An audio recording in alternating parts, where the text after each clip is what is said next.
wood heat showroom, and I'm here with Jamie. And Jamie, we're in front of a pellet stove, and I know that this is the Mount Vernon, and maybe you can tell us a little bit about it, because I know it's like the largest pellet stove they make. That's correct, Art. This is the Mount Vernon made by Quadrafire. It's a 60,000 BTU unit capable of heating up to 3,000 square feet. And when Quadrafire makes a pellet stove, it not only burns pellets, but it's also capable of burning a 50% mixture of pellets and 50% mixture of corn. Now, that always sounds so appealing, especially today's day and age. And I guess you'll tell us more about how to get corn, maybe, or where people, because there's corn and then there's corn you shouldn't use, probably the right way and the wrong way. That's correct. You want to make sure that it's dried out shelled corn, and we'll get into that in a later episode. Okay, well, let's talk about the proper way to start a pellet stove, because when you look at a unit like this, which can really efficiently operate in your home and heat it, you want to start it right. Maybe what are some of the things you need to know about getting it going? First things first, Art, is that you want to make sure that you have pellets in your hopper. Obviously, opening up the lid and making sure visually that you have pellets in there. Making sure your feed control is open is also a good thing to do. Okay. And what would be the next step? Your next step would be to open up the front and do a visual check of your burn pot to ensure that there's nothing obstructing the burn pot area, allowing the pellets to fall in and ignite. We have a lot of issues with people not properly cleaning the stoves. Make sure that it's clean and obstructed from anything. Okay, now when you say you have issues with them not cleaning it, how often should it be cleaned, and how do you do that? Once a day, you're going to want to clean your pellet stove. You're going to shut it down and allow it to cool down completely. You're going to then open up the front like we just did. You're going to remove your twigs, if you have so.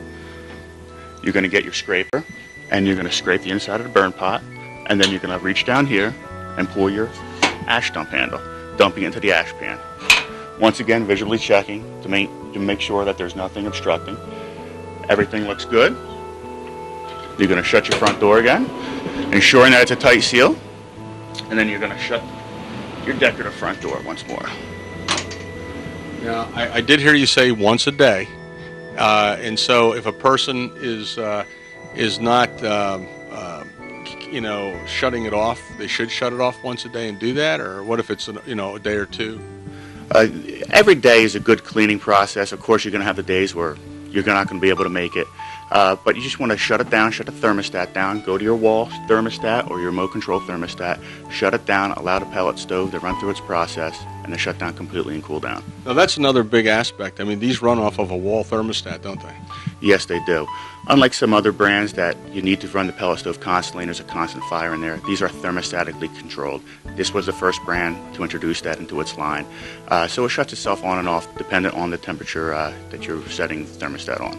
Let's also talk about, how often to refill the pellets. I mean, I guess that has to do with how you're running it, but what's the rule of thumb on that? Rule of thumb is, when you get up in the morning, before you leave for work, you want to make sure that it's full. Depending on the temperature outside and the temperature that you want to maintain the house at, is going to see how long. But it's not out of the question to 8, 10, 12-hour burn time.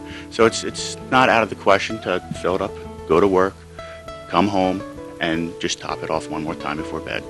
And can you fill it right to the top? How does that work? Sure, you just want to fill it to the top, but you want to ensure that you can still close the hopper lid. Yeah, that would be important too. What about when you clean it out? Is there anything else you need to do with the cleaning? I mean, you are pulling things out, or pulling the tray out, or what do you do with that? Once you pull the ash dump handle down here, you also want to open the ash pan door. Open it like so, and you can pull out the ash pan, and you can dump your ash outside. Okay. Alrighty, then. That's a safe way to do it, because then you have any warm embers or anything like that. That's correct. You don't want to throw them in your garbage, of course, or anything like that. And then you just return the ash pan. Also part of the cleaning process is your clean handles right here. These are your heat exchanger tubes, which get heated up, and then your convection blower will blow the air through them, in turn returning the heat to the room. Now, ash can build up on the inside of these. So what you want to do is you want to ensure the stove is cooled down completely when you're cleaning, and you want to pull these handles up and down multiple times to ensure that they're cleaning the ash off the heat exchanger tubes. If you don't do this, ash will build up on the heat exchanger tubes and not allowing proper heat exchange to the room. Well, we are at Wood Heat, and we're learning all about pellet stoves and how to keep them clean, how to keep them running, and how to make sure we capitalize on their great efficiency.